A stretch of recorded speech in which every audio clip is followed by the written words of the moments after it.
Bismillahirrahmanirrahim. Assalamu alaikum viewers. My name is Hafiz Kashif Sharif. My profession is teaching. अल online academy के इस ज़बरदस्त platform से मैं आपको पढ़ाऊंगा मैथमेटिक्स। तो क्या होता है mathematics? Mathematics is the science in which we study laws of nature। तो मैथमेटिक्स मदर ऑफ साइंस है। इसे हम ब्यूटी ऑफ नेचर या लैंग्वेज ऑफ नेचर भी कह सकते हैं। इससे पहले कि हम बाकायदा अपना चैप्टर स्टार्ट करें, मैं आपको कुछ नसीहतें करूंगा। सबसे पहले आप जब भी लेक्चर सुने तो आप क्या करें कि एक दुआ है छोटी सी, वो आप पढ़ लिया करें। इंशाअल्लाह जो पढ़ेंगे याद रहेगा।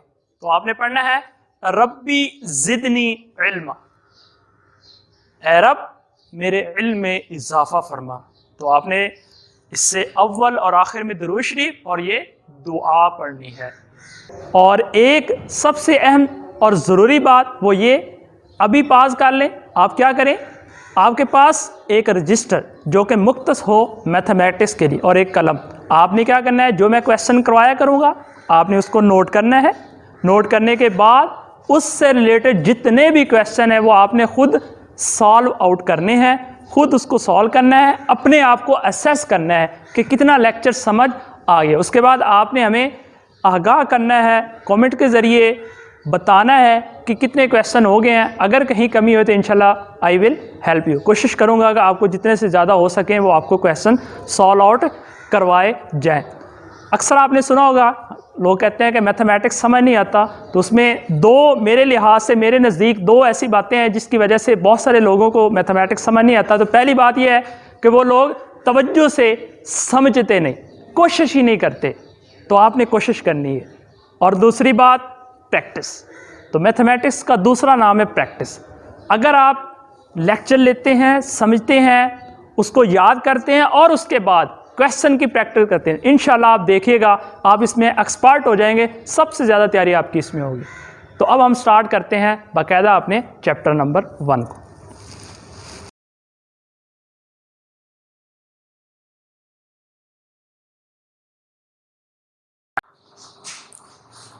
अब हम स्टार्ट करते हैं मैथमेटिक्स 9th।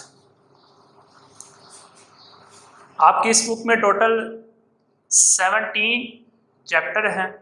हम चैप्टर नंबर 1 स्टार्ट करने जा रहे हैं, that is matrices and determinant. तो आइए डिफाइन करते हैं व्हाट इज मैट्रिक्स। कॉलम क्या होता है? The arrangement of different elements in the form of rows and column within square bracket is called matrix। ये एक अरेंजमेंट है, तरतीब है, डिफरेंट एलिमेंट्स मुख्तलिफ अरकान की इन दी फॉर्म शक्ल में रोज एंड कॉलम, रोज की तारे, columns column within square bracket is called matrix. चलिए डेफिनेशन देखते हैं। इसकी डेफिनेशन के बाद इसकी example. It is always denoted by capital letter. इसको हम हमेशा बड़े हरूफ से जाहिर करेंगे, जिस तरह हमने कैपिटल ए लिखा है 1 2 3 4। ये एक तरतीब है, अरेंजमेंट है मुख्तलिफ अरकान की रोज और कॉलम की शक्ल में। तो ये एक मैट्रिक्स बनी। अब आपने डेफिनेशन में देखा रोज एंड कॉलम। तो आइए जानते हैं रोज क्या होती हैं और कॉलम क्या होते हैं। आपको पता है, आपने कोऑर्डिनेट एक्सिस पढ़ा होगा। ये एक एक्स एक्सिस होता है, ये वाई एक्सिस होता है। तो एक्स एक्सिस के अलोंग जो नंबर्स होते हैं वो आपकी रोज कहलाती हैं, आपकी कितारें कहलाती हैं। तो हम कह सकते हैं the horizontal lines of number are called rows. जो आपके एक्स एक्सिस को हम हॉरिजॉन्टल एक्सिस भी बोलते हैं और वाई एक्सिस को हम vertical lines of number are called columns. अब हम इसकी करते हैं टाइप्स। तो पहली टाइप है ऑर्डर ऑफ मैट्रिक्स।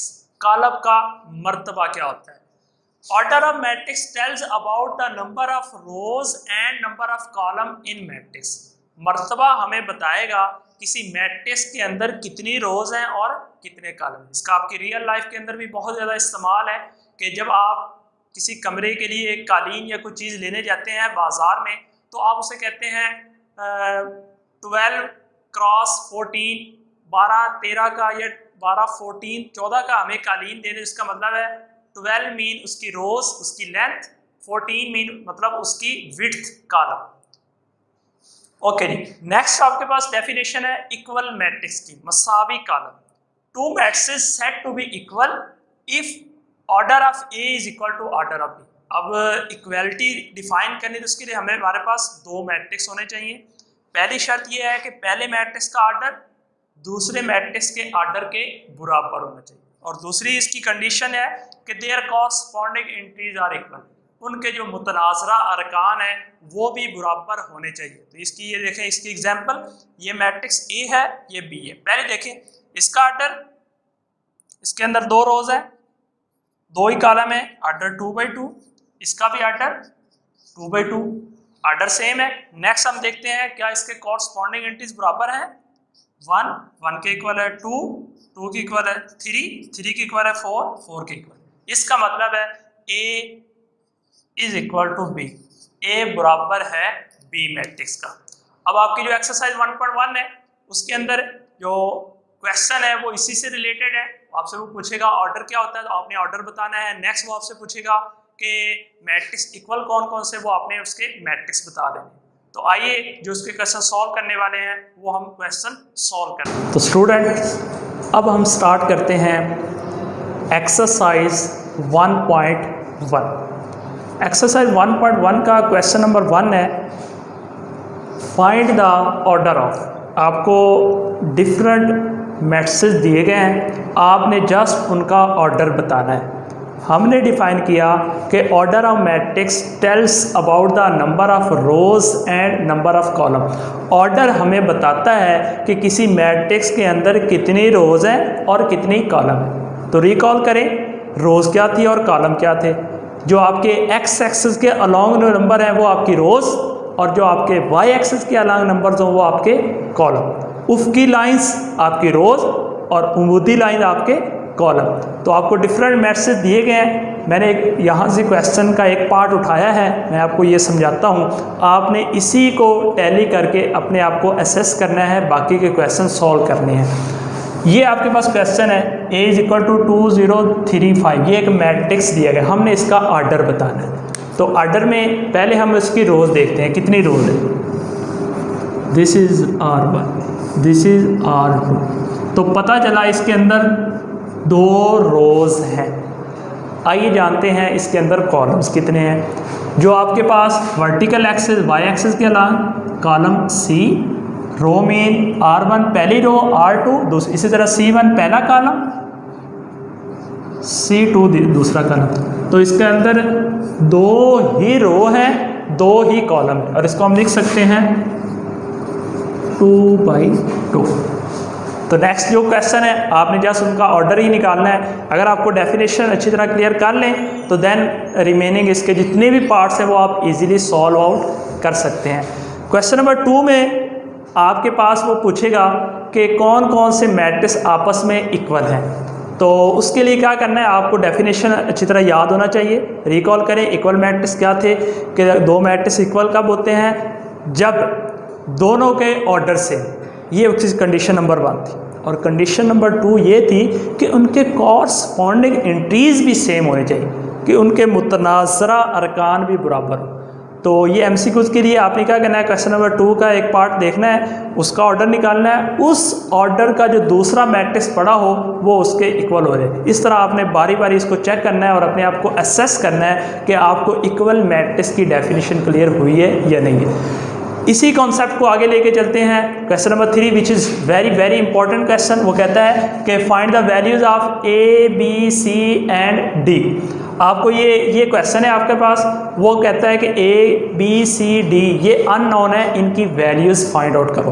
तो यहाँ जो कॉन्सेप्ट यूज़ होगा वो होगा इक्वल मैट्रिक्स का। तो हम इसके बाय कॉन्सेप्ट ही करेंगे, रटलाइजेशन की तरफ हम नहीं जाएंगे।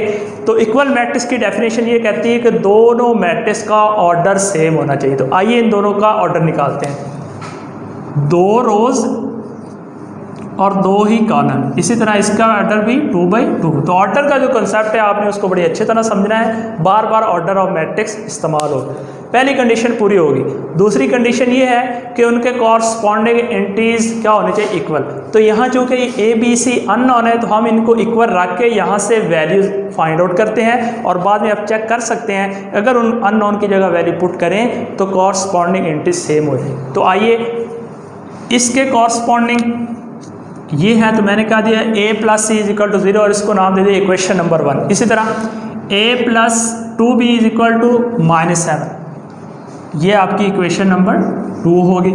इसी तरह c -1 को 3 के इक्वल रख दिया और 4d - 6 को 2d के इक्वल रख दिया। अब हम इनकी वैल्यू फाइंड आउट करते हैं। सबसे पहले यहाँ आ जाए, सबसे पहले यहाँ आ जाए c - 1 इज इक्वल टू 3। यहाँ पे सिर्फ एक अननोन है तो हम क्या करेंगे, -1 है, जब उस साइड पे जाएगा तो अपना साइन चेंज कर लेगा, इधर माइनस था इधर +1 हो गई, 3 + 1 4, तो ये आपका c निकल आया।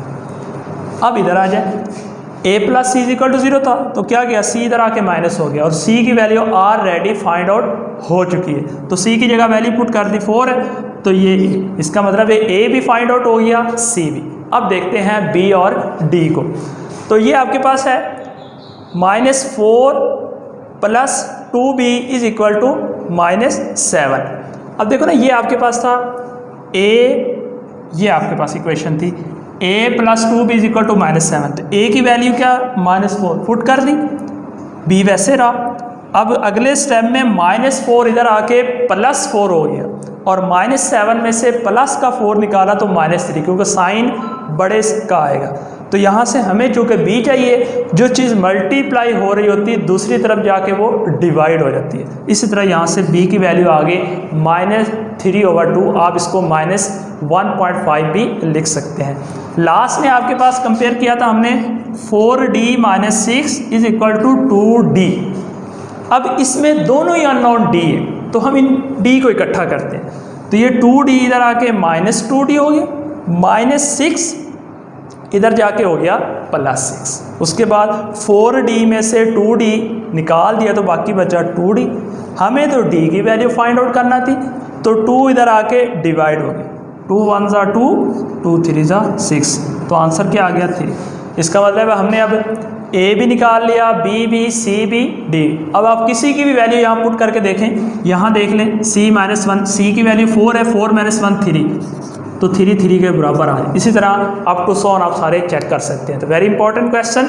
तो ये आपकी एक्सरसाइज 1.1 कंप्लीट होगी। नेक्स्ट लेक्चर में इंशाल्लाह हम मैट्रिक्स की फर्दर जो उसकी ब्रांचेस हैं, पहले उनकी डेफिनेशन को डिस्कस करेंगे, फिर उससे रिलेटेड जितने भी क्वेश्चन होंगे वो हम इंशाल्लाह यहाँ वाइट बोर्ड पे सॉल्व आउट करेंगे। तो आपने क्या करना है, आपने इनको नोट करना है, इनको सॉल्व करना है। इनसे रिलेटेड जो क्वेश्चन और एग्जाम्पल आपकी बुक में दी गई हैं वो आपने सॉल्व आउट करनी है और फिर आपने कमेंट के ज़रिए हमें बताना है कि अगर आपको कोई प्रॉब्लम है तो आपने हमसे कॉन्टैक्ट करना है। हम इंशाल्लाह कोशिश करेंगे आपके उन प्रॉब्लम को सॉल्व आउट करें। इंशाल्लाह नेक्स्ट लेक्चर में इसी चैनल पे इसी प्लेटफॉर्म में मुलाकात होगी। तब तक के लिए अल्लाह हाफिज़, अस्सलाम वालेकुम।